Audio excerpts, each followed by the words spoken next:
All right, you guys. Okay. It's a lot. Oh, great. We understand. We don't even know the half. I know, I don't. I really don't. Well, good afternoon, everyone. Good afternoon. And, you know, nearly 10 months ago today, we stood in this exact same spot following the Supreme Court's terrible decision in Dobbs. And we did two things. We said that as Massachusetts, we are all going to come together and work together to protect women's reproductive freedom. And we did that. And the second thing we did, and we're going to talk more today about how we need to continue to do that, but we made that commitment, all of us here, to you 10 months ago. We also warned you that this was just the beginning. We warned you that this was the start because extremist anti-abortion activists and politicians have been working at this for decades, trying to, at every turn, chip away at women's freedom and our reproductive rights. The Dobbs decision was a win for them. Abortion bans went into effect in more than a dozen states, affecting over 20 million Americans, people who need access to essential care. But clearly Dobbs wasn't enough. And what you saw is a continuing step in their endless crusade to undermine medical and scientific research and expertise, to further marginalize, particularly women in this country, and to take us backwards. And their latest crusade took them to a single federal court judge in Amarillo, Texas, handpicked, appointed by Donald Trump, who has a history of making decisions, radical decisions, to restrict women's freedom. And he last week, as you saw, blocked the FDA's approval of Mifepristone. Now, the ruling is paused, as we know, for 7 days to allow the government time to appeal, which they have. But when it goes into effect, it could ban Mifepristone nationwide, even in states like Massachusetts where abortion is legal, or at least that's the concern. And that, of course, would have devastating consequences for so many. Mifepristone has been a safe and effective FDA-approved medication for over 20 years. For over 20 years. Think about that. It's the gold standard in medication abortion care.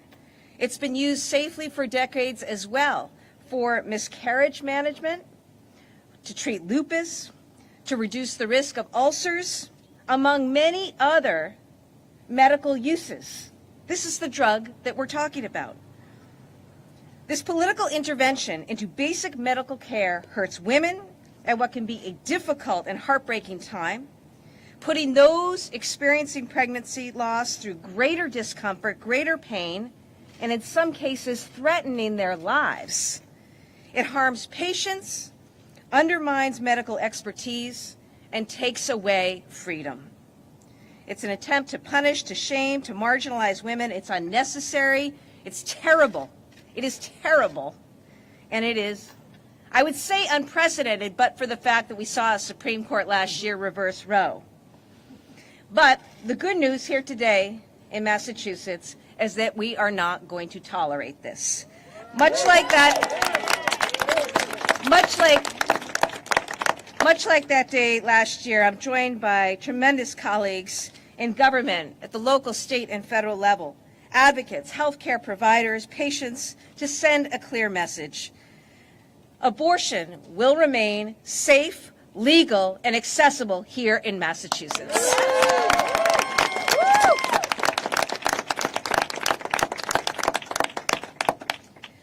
At my request, the University of Massachusetts Amherst agreed to purchase approximately 15,000 doses of Mifepristone. That's enough, that's sufficient to ensure coverage for well over a year. I am grateful to UMass President Meehan, to Chancellor Sabaswamy, and the entire UMass team who readily agreed and stepped forward, jumping right into action. This order was placed before the judge's ruling, and we expect to have the doses in hand this week.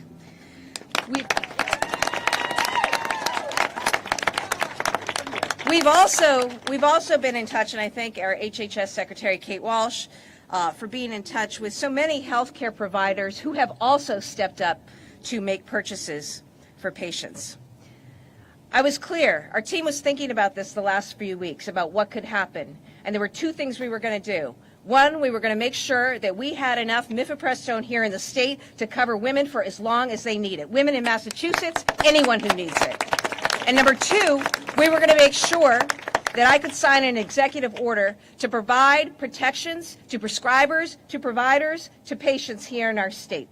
And so to that end, I just now signed an executive order that confirms that medication abortion, including Mifepristone, remains protected under Massachusetts state law.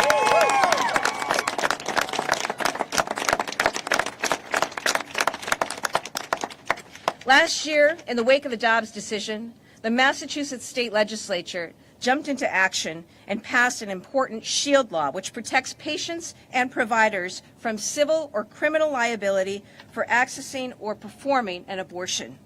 Our executive order makes clear that those very protections, thank you, will also extend to medication abortion in Massachusetts. This means that providers, including pharmacists, can continue to stock and dispense Mifepristone and will continue to protect providers and patients from consequences for accessing this essential care. Our administration is also dedicating $1 million to support providers contracted with the State Department of Public Health with paying for these doses.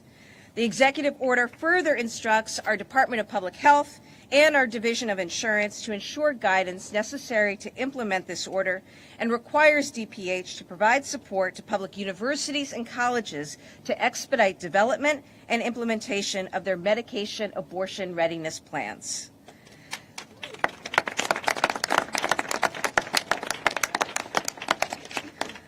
So I just want to be clear with the people of Massachusetts. Abortion, medication abortion, will remain safe, legal, and accessible here in the Commonwealth. And